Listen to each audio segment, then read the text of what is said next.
우리나라 국민 4사람 중에 한 사람이 자영업자라고 합니다. 대다수 국민들이 이 코로나로 인해서 경제적으로 또 정신적으로 고통과 어려움이 말할 수 없습니다. 참 신음하고 있습니다. 교회도 예외가 아닙니다. 이번에 3번째 비대면 예배를 일방적으로 통보를 받고 이것은 교회를 폐쇄하는 것이나 다를 바가 없습니다. 교회를 마치 유흥업소와 같은 고위험 시설로 과도하게 통제하고 찬양대를 멈춰라, 소리내 기도를 하지 말라, 이 예배의 형식과 방법과 본질까지 제한하는 이 조치에 도저히 이해도 할 수 없고 동의할 수가 없습니다. 저는 지난주 국내선 비행기를 탔는데 그 좁은 공간이 만석입니다. 그냥 다닥다닥 붙어 있습니다. 제가 일부러 토요일날 백화점을 갔더니 열 체크만 하고는 사람들의 거리두기가 어디에 있습니까? 아무것도 없어요. 도대체 4단계 조치의 기준이 뭔지 전혀 형평성에도 맞지 않는 이런 통제를 하고 있습니다.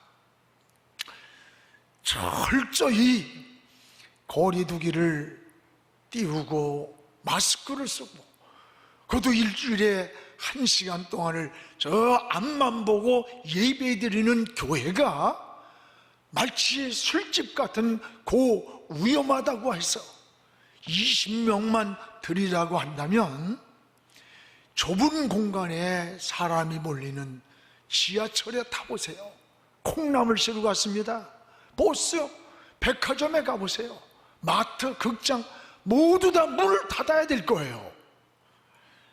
여러분, 교회의 면적과 수용 인원을 고려하지도 않고 무조건 비대면으로 예배 드리라고 하는 것은 이건 상식도 아니고 타당하지도 않은 당국의 이 방역 조치가 저는 마치 사회주의, 공산주의에서 그 통제하는 그것과 뭐 다를 게 뭐가 있어요?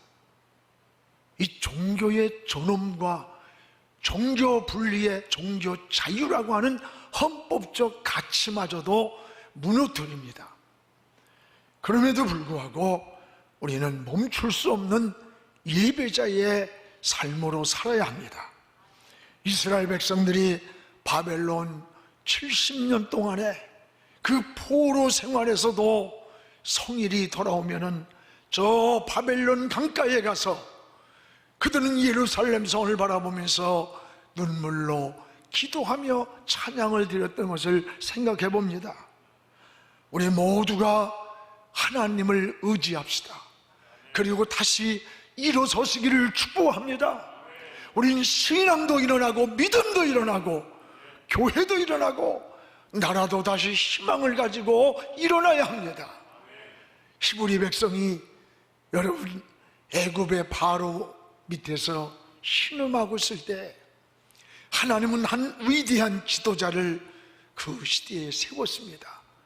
그가 바로 모세였습니다.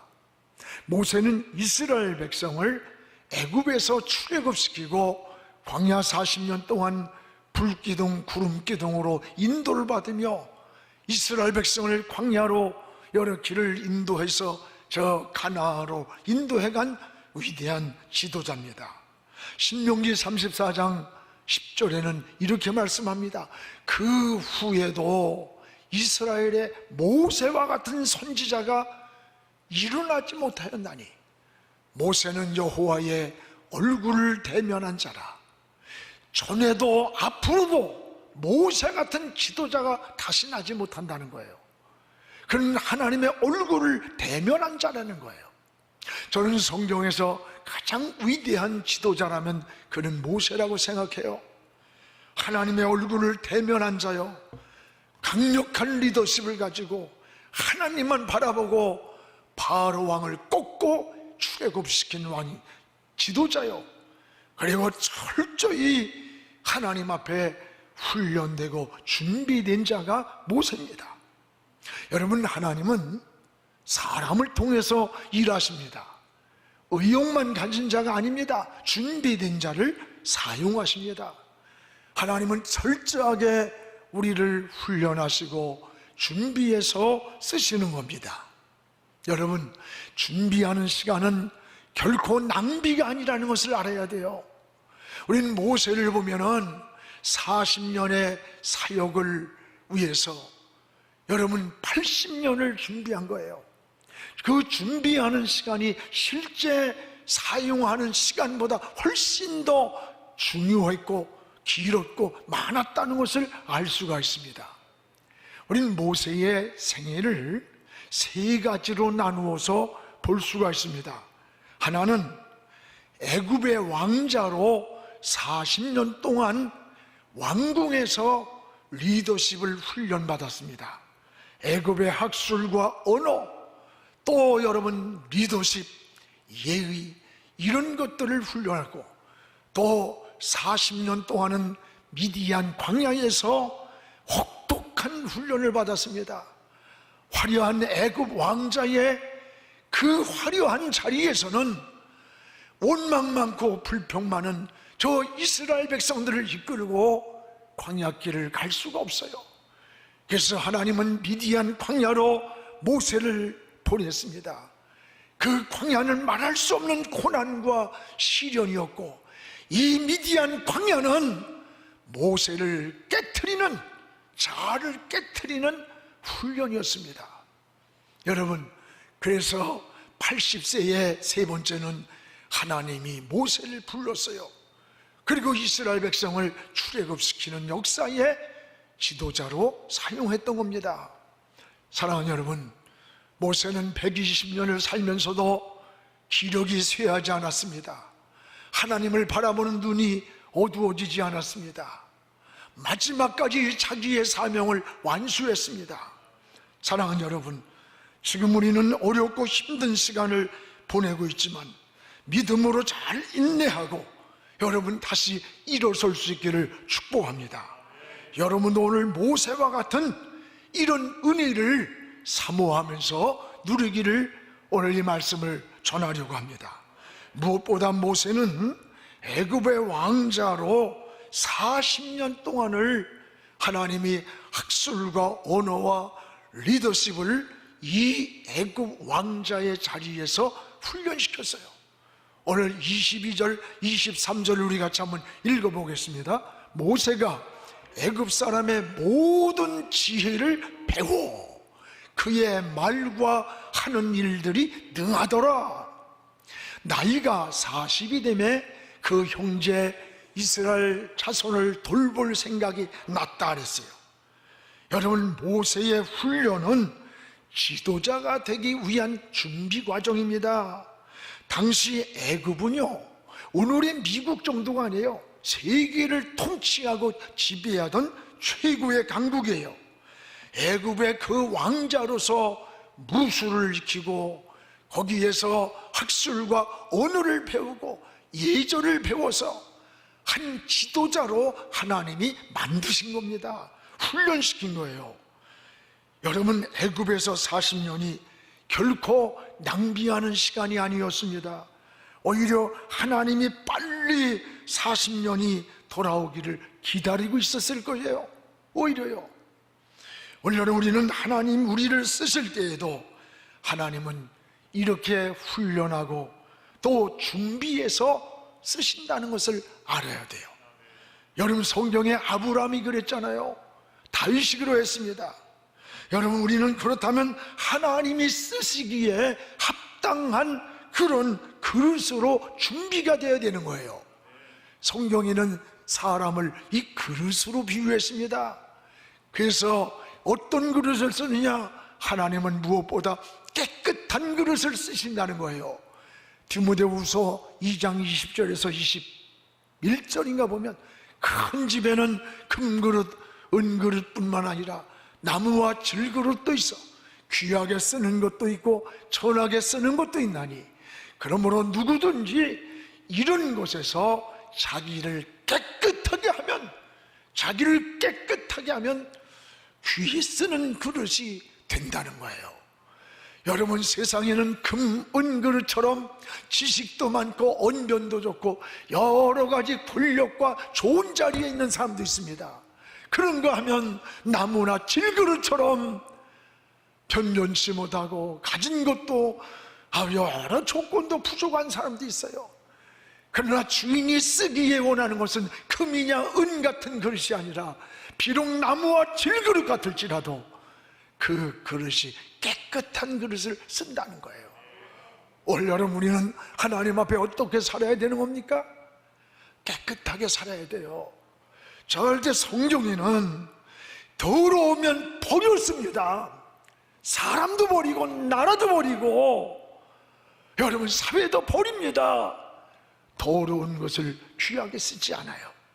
또 하나는 그 그릇의 크기만큼을 사용하는 거예요. 오래전입니다. 지금은 원로 목사님이 되셨는데 그 목사님의 이야기가 늘 가슴에 남아요. 수만 명 모이는 교회입니다. 교회가 몇천 명이 부흥이 되는 거예요. 그래서 막 금식을 하고 철야를 하면서 더 전도를 하면서 하나님 이제 10,000명을 향해서 나가게 해달라고 기도를 하는데 아무리 해도 교회가 성장하지 않고 멈춰 있는 거예요. 그래서 고민을 하면서 왜 그럴까? 무엇이 부족할까? 라고 있는데 어느 날 하나님께서 강한 마음을 터치하더래요. 내가 10,000명을 달라고 기도하기 전에 내 인격, 내 신앙, 내 마음이 10,000명을 담을 만한 그릇이 돼 있느냐? 네가 10,000명을 담을 그릇이 됐느냐는 거예요. 그때 큰 깨달음을 얻고 하나님께 회개를 했다고 그래요.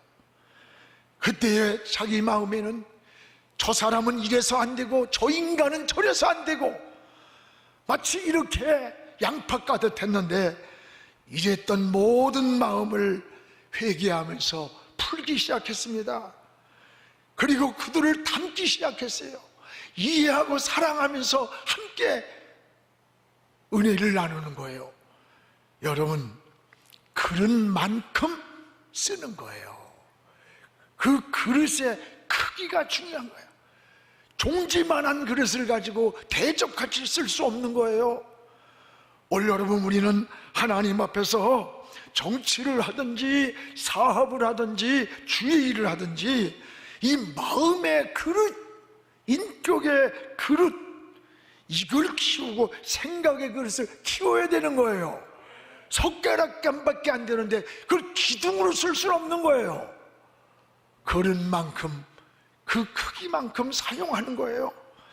하나님은 언제나 준비된 자를 사용한다는 것을 꼭 기억하기를 주의 이름으로 축원합니다.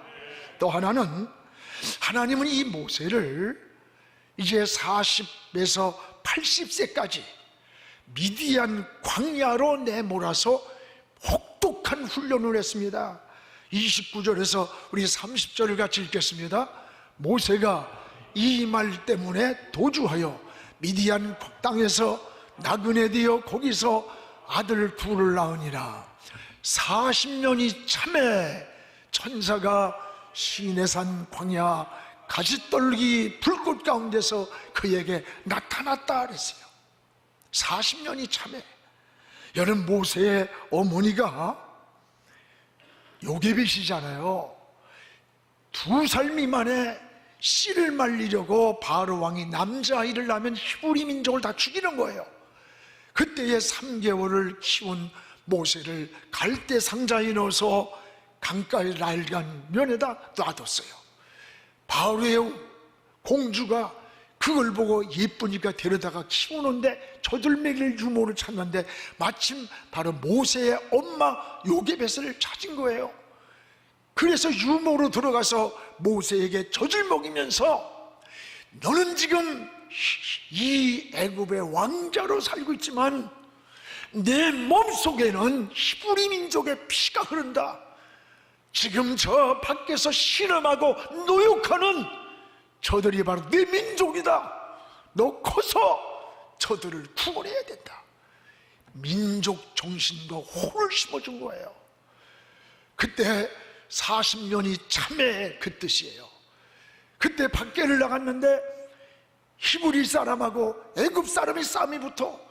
그럼 당연히 자기가 애굽 왕자니까 히브리 사람을 죽여야 할 텐데 애굽 사람을 그냥 쳐 죽인 거예요. 이것이 문제가 돼서 발각이 됐습니다. 그래서 그때부터 이제 나그네 생활을 하는 거예요. 저 미디안 광야로 지금 모세는 도망을 갔습니다. 거기에서 결혼을 하고 장인의 양을 치는 모습이 됐어요. 갖은 고난을 다 하는 거예요. 왕자의 자리에 높은 자리에 있다가 저 가장 낮은 자리에서. 그러나 이게 우연이가 아니에요. 보이지 않는 하나님의 역사 속에 개입하신 하나님의 손이라는 것을 깨달아야 되는 거예요. 이 광야가 뭡니까? 이 미디안 광야는 말할 수 없는 고난과 시련과 아픔의 훈련의 때를 말하는 거예요. 화려하던 애굽 왕자의 자리에서 하루아침에 이 광야 생활에 여러분 장인의 양물이나 치는 모습이 됐다고 생각해 봐요. 그 견딜 수 있나? 사람이 어렵다가 조금 나아지면 좋지만 잘 살다가 확 무너지면요 감당이 안 되는 거예요. 삶이 막 황폐해지는 거예요. 그러나 미디안 광야 생활은 애굽의 화려한 생활을 다 정리하게 하는 이 모세를 깨트리는 하나님의 시간이었다는 거예요. 우연이 아니에요. 지금 애굽의 왕자의 그 화려한 자리에서 무술을 익히고 언어를 익히고 그 지도자의 높은 그런 모습을 가지고는 있었지만 신음하고 원망 많고 불평 많고 의심 많은 저 히브리 민족을 이끌고 광야를 간다고 할 때 그들을 이해할 수가 없어. 품을 수가 없어. 여러분 모세나 나나 성질이 좀 비슷하잖아요. 다혈질이고 하나님 이 새끼들 말 안 듣네. 그냥 불로 태우든지 그냥 싹 쓸어버리세요. 말도 안 듣는 거. 당장 그랬을 거예요. 그러나 모세가 미디안 40년 동안에 가장 낮은 자리에서 처절하게 하나님만을 바라보며 하나님이 언제 부를까를 기다리면서 자아를 깨트렸어요. 인내를 배웠어요. 백성을 품는 인격의 그릇이 만들어진 거예요. 여기서 여러분 모세가 달라진 거예요. 하나님이 낮추신 거예요. 하나님은 깨트리는 일부터 하시는 겁니다. 여러분을 귀하게 쓰시기 원할 때 하나님이 깨트는 거예요. 깨트려서 하나님이 원하시는 그릇을 만들어서 쓴다는 걸 알아야 돼요. 하나님 앞에 부서지고 깨어질 때 하나님의 손으로 우리를 다시 빚어서 하나님이 원하는 그릇으로 쓰임받는 겁니다. 저도 하나님이 깨트리지 않았으면, 박살내지 않았으면 나는 목사 안 됐을 거예요. 지나가서 보면 미디안 광야같이 인생을 깨트렸고 그때는 인생이 끝장나고 다 망했는 줄 알았지만 오늘 와서 보면 그게 미디안 광야에서 나를 낮추고 나를 깨트렸던 하나님의 시간표였어요. 여러분 미디안 광야 40년은 하나님이 정한 시간입니다. 여기 30절에 보세요. 40년이 참회, 40년이 참회. 미디안 광야에서 40년을 하나님이 훈련해냈어요. 하나님이 그 시간을 기다리고 있었단 말이에요. 하나님의 시간표예요. 애굽의 왕자로 40년 미디안 광야에서 철저하게 훈련을 시키고 그리고 80세가 되었을 때 모세를 부르셨어요. 하나님이 정한 시간입니다. 여러분 너무 서두르지 마세요. 조급해하지 마세요. 곡식을 조금씩 잡아 뽑는다고 해서 열매가 되는 게 아니야. 가을까지 농부는 참고 인내하고 기다려야 되는 거예요. 하나님은 시간을 정해놓고 계시는 거예요. 그 때와 기한은 하나님만 아시는 시간임을 깨닫기를 바랍니다. 하나님의 시간은 40년이 차야 돼요. 이것은 하나님이 정한 임계점이에요. 우리에겐 뭐예요? 인내가 필요해, 믿음이 필요해. 변함없이 하나님을 바라보는 겁니다. 사랑하는 여러분, 올 여러분 중에도 이 광야 같은 시간을 보내는 분들이 있을 것입니다. 그 광야가, 미디안 광야가 경제적인 문제일 수도 있고, 건강의 광야도 있고, 가정의 광야도 있고, 자식의 광야도 있고, 사업의 광야도 내게 있을 수 있어요. 사랑하는 여러분, 하나님은 우리를 깨트립니다. 하나님만 의지하길 원합니다. 하나님이 원하시는 그릇으로 잘 만들어지기를 함께 기도할 수 있기를 축복합니다. 이것이 주의 은혜입니다. 사랑하는 여러분, 광야는 결코 낭비하는 시간이 아니에요. 하나님의 모세를 40년 미디안 광야에서 훈련시키는 시간표라는 거예요. 여러분이 어떤 일을 안 될 때 낙심하고 절망하고 원망하지 마세요. 끝까지 하나님 바라보세요. 저는 이번에 또 세 번째 이 비대면이라고 성전문을 닫는다고 할 때 잠을 못 자면서 하나님 앞에 울며 기도했어요. 하나님 도와주세요. 어떻게 해야 되는 겁니까? 어떻게 해야 되는 겁니까?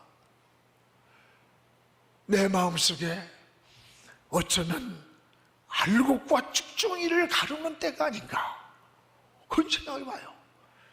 진짜 신앙은 이 위기와 역경에서 다 하나님의 품에 목숨을 걸고 몸부림을 쳐요. 교회도 그렇고 목사들도 그렇고 성도들도 똑같아.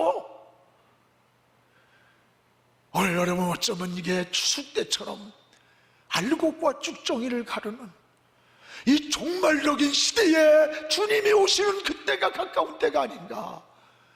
이게 우연이 어디 있겠어요? 이런 생각을 하면서 하나님 앞에만 몸부림을 쳤어요. 사랑하는 여러분, 우리의 신앙의 광야가, 미디안 광야가 있어요. 여기에서 우리가 다듬어지고 낮아지고, 하나님 없이는 살 수 없습니다. 하나님의 음성만 기다립니다. 하나님이 부르는 시간만 기다립니다라는 모세와 같은 우리의 신앙이 훈련되기를 주의 이름으로 축원합니다.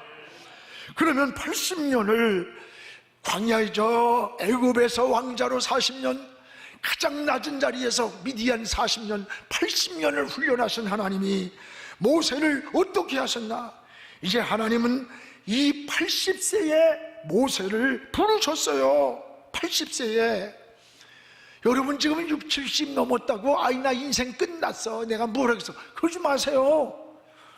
하나님의 일하는 데는 나이가 중요하지 않아요. 마음가짐과 정신과 분명한 목표의식이 중요한 거예요. 지금 102세를 생존해 계시는 김용석 교수님이 독실한 크리스찬이에요. 그분이 이런 얘기를 하더라고요. 우리가 건강을 위해서 운동하고 조금 더 살려고 하는 게 아니라 어떤 목적과 일하기 위해 건강이 필요하고, 그 건강을 위해서 그때 운동을 해야 된다는 거야. 우리와 가치관이 달라. 일을 하기 위해 건강이 필요하다는 거예요. 여러분, 아무 목적도 무의미하게 인생을 되는 대로 산다면 산다는 게 무슨 의미가 있느냐는 거예요. 사랑하는 여러분, 우리의 가치관이 달라져야 돼요. 모세는 40에 사명을 받았어요. 40년을 왕궁에서 애굽의 무술과 모든 걸 배우고 미디안 광야에서 40년 동안을 아주 깨트리고 낮췄어요. 그리고 80이 되었을 때 모세를 부르셨어요. 이스라엘 백성들을 출애굽시키는 역사의 가장 전에도 후에도 없는 위대한 지도자가 되었어요. 여러분, 신명기 34장 7절에 보면요, 모세를 보세요. 모세는 120세에 죽을 때까지도 큰 축복을 받은 사람이에요. 우리 같이 읽어봅시다. 모세가 죽을 때 나이 120세였으나 그의 눈이 흐리지 않았고 기력이 쇠하지 아니했다. 120세에 세상을 하나님 앞에 부름받는 시간까지 눈이 흐리지 않았다. 눈이. 여러분, 육신의 눈도 건강도 많았었지만 더 강조한 게 뭘까요? 하나님을 끝까지 바라보는 눈이, 하나님을 향한 신앙이 어두워지지 않았다는 거 아닙니까? 오늘 여러분의 신앙의 눈이 어두워지지 않길 바랍니다. 어떤 코로나가, 어떤 문제가, 어떤 장애물이 내 앞에 올지라도 하나님을 바라보는 눈이 어두워지지 않기를 기도하시기 바랍니다. 또 하나는 기력이 쇠하지 않았다는 것. 기력이, 여러분 이게 뭡니까? 하나님의 일을 끝까지 완수할 힘을 주셨다는 거예요. 기력이 쇠하지 않도록 하나님을 힘을 주신 거예요. 그렇습니다. 이게 얼마나 큰 은혜입니까? 얼마나 큰 축복입니까?